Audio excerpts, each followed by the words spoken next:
Right, so did you buy a used car in 2024? Well, you weren't alone. Far from it. In fact, a massive 7.6 million people bought used cars in the UK last year.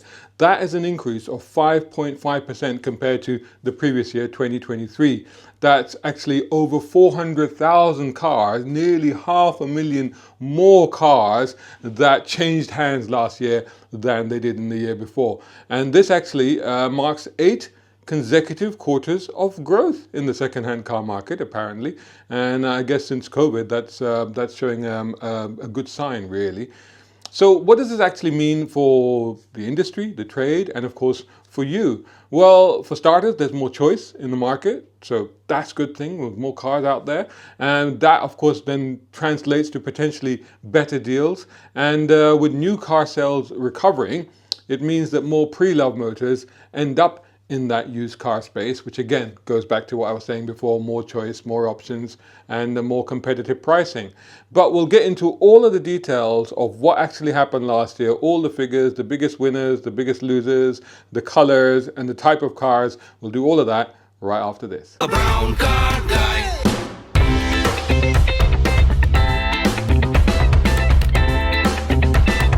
Brown car guy. So the figures and data for the UK used car market 2024 are now out from the SMMT, which is the Society of Motor Manufacturers and Traders.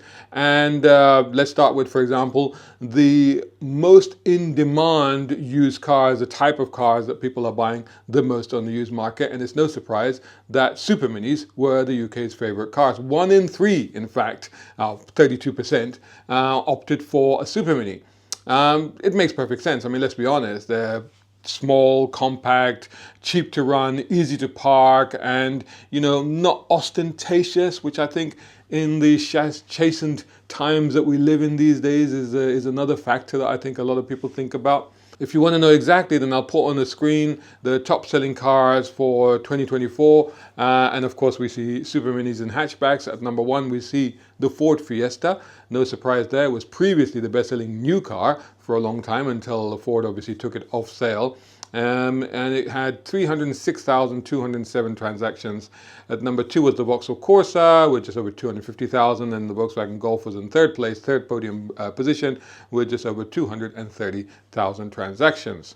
Meanwhile, of course, SUVs are popular, and they recorded the biggest growth of 10.7% in the used car market last year. And it proves that, we love the off-roader. We love the soft-roader, I should say, not off-roader, because we don't actually go off-road. We barely even go on a muddy trail. It's normally just climbing curves and making sure we've got enough traction in the city. But to be fair, it has rained a lot. And I can understand people's thinking when they look at the climatic conditions, the weather conditions, there's increased chances of floodings. We've had more flooding in 2024. Then you can understand that people are starting to think of something that has a bit of ground clearance, which has wading depth, which a lot of SUVs do. Then it kind of makes sense. So anyway, so there's definitely an increase in that segment. So the SUV sector continues to grow. The sector that's the worst off out of all of these, which people are just completely abandoned, and that's the luxury saloon. Only a rise of 0.5% on luxury saloons, despite the fact that new, they do reasonably well, but used, nobody's interested. And it kind of makes sense because when you buy these luxury cars new, they're normally bought as company cars, and the maintenance and everything, insurance and all that is paid for by a company. But used, you take on the very high cost of, well, I have to buy the thing, although depreciation is generally heavy on them, but still. And then of course they tend to have bigger engines, so the running cost, the maintenance cost, the insurance cost.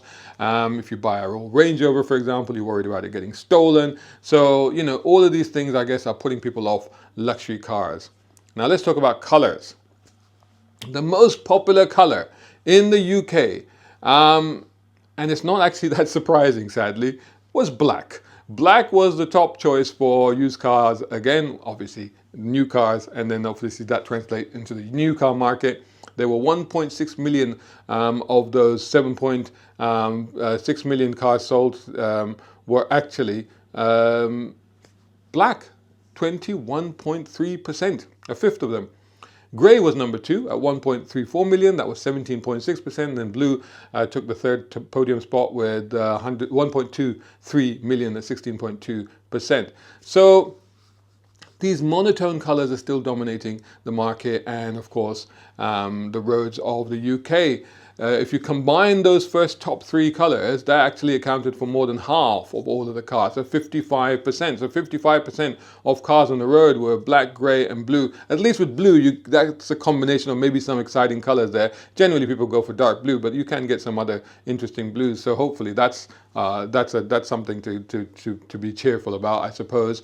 But really, we need to have more color on our streets. We really need to brighten up our roads. To be fair, it has to be said that just over 5,171 buyers actually went for a pink car. They opted for a pink car, and that was actually an increase over 2023. 301 more pink cars were sold than in the year before, and there were also 4,659 maroon cars.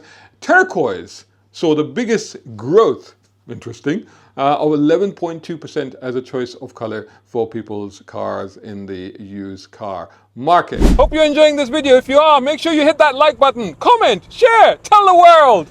Let's now look at what we like powering our used cars, and it probably won't come as a big surprise to you guys to know that petrol still rules. Yeah.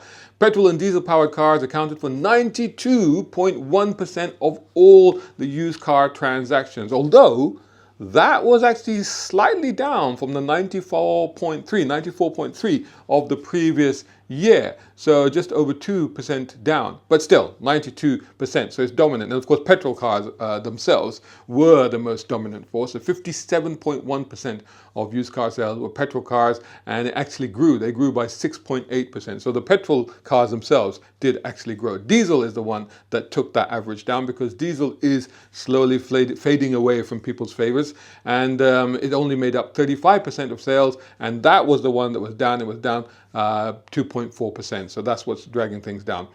What's up? Well, hybrids are up. Hybrids are up by a whopping 39.3%. They accounted for 306,000 plus sales. And then you have plug-in hybrids, which actually I think are actually a really good stopgap solution between the transition from petrol to full electric.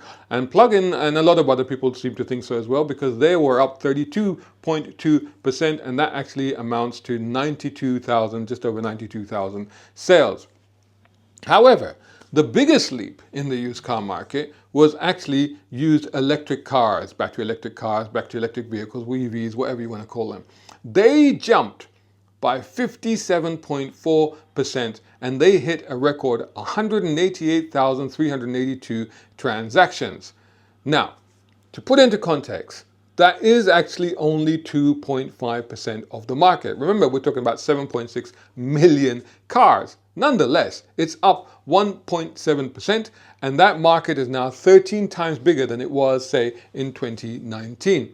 So people are now buying second-hand EVs. And I guess that does make a lot of sense, because if you remember in spring of last year, I think it was, Tesla started a price war by knocking a significant amount off the brand new cars. That, of course, put downward pressure on all of the new EVs in the market, but also that then, of course, further hit depreciation on the used cars or the used EVs in the market. And that saw EV prices coming down to actually a lot of people looking at them going, well, actually, that's quite affordable for, 2-3-year-old car. And for those people that were maybe thinking about moving to electric, but didn't want to spend that huge amount, or didn't want to take the chance by that massive outlay on a brand new one, suddenly thought, hey, well, this is good. We'll get a used EV, try it for a couple of years and see how that works out for us. So I think that that's what's actually going on in the market. However, for those people doing that, and I would recommend it, if you're thinking about EVs, then that's a good way of trying it. Buy a used one, try it for a year, 2 years, 3 years, see if it works for you and your lifestyle, and then if it does, invest in a new one. But this opportunity may not last for much longer, because the government, as usual, is about to ruin everybody's fun, aren't they? Because, of course, from April, in 2 months' time, we are going to have VED, or road tax as some people call it, applied to electric cars. So it's going to get pricier to own them, or rather to run them. And don't forget, if the car is over £40,000 new, which a lot of EVs are, then they also get hit with a luxury car tax, some people call it expensive car supplement, ECS.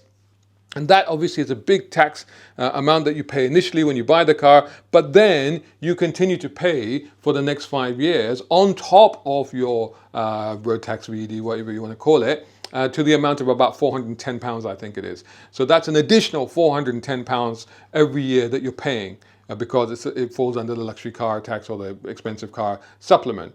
So if you think about it, a lot of EVs do tend to be expensive. They do tend to be over 40 grand. And so this would obviously then apply to them. So the thing to remember when you're buying used is to just check to see if that tax will apply to the car that you're buying, because you won't be buying it for 40 grand. You may be buying it for 15, 20 grand, but you might still get hit with that tax because that's still, if it's within the 5 years or 6 years, that'll still apply. The only thing I will say is that there is some good news on the horizon, because a lot of EVs are now coming well below that 30k bracket now. A lot of new EVs that are entering into the market are well under 30k. Some of them are falling into the low 20s. So there are opportunities out there where these cars are going to come through into the market, which won't necessarily have been hit by the ECS, so to speak.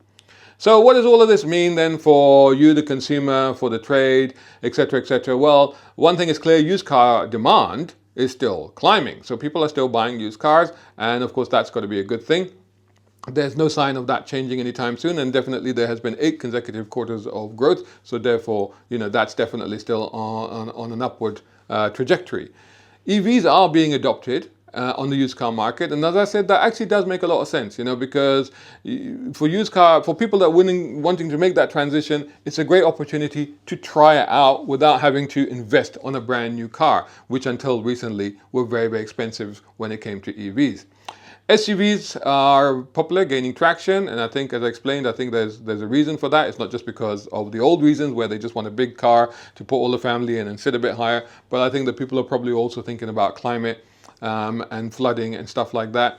The other thing that is gaining traction are hybrids and plug-in hybrids, which of course I think actually are a good stopgap solution between current ICE, internal combustion engine, and full EV hybridization actually does make a lot of sense. If you're thinking of buying a used car, 2024 obviously has shown that it was a good time to buy it, and I think that in 2025 it's okay, but you need to watch for shifts in pricing, especially with EVs. Although I think I'm relatively optimistic because, like I said, I think the price parity is now equal to ICE cars, or it's getting there, it's getting very close, and I think the depreciation levels are going to start to plateau a little bit. So it could still be worth looking at, but do your research, check your cars very carefully, and of course make sure or find out whether or not they're going to be hit by that extra tax. Although of course this year it might be too early for that, but anyway, it's something to keep in mind.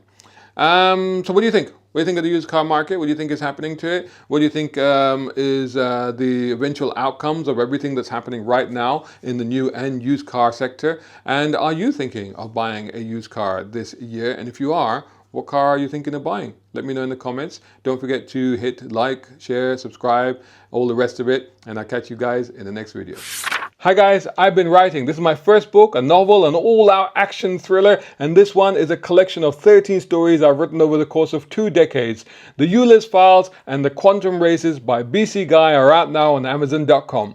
Shout out time, guys. Thank you so much. Hey, if you enjoy my content, why not get involved? Buy me a coffee. You can do that at either of these links. Or if you're watching on YouTube, buy me a thanks or take out a membership. It all helps. It really does.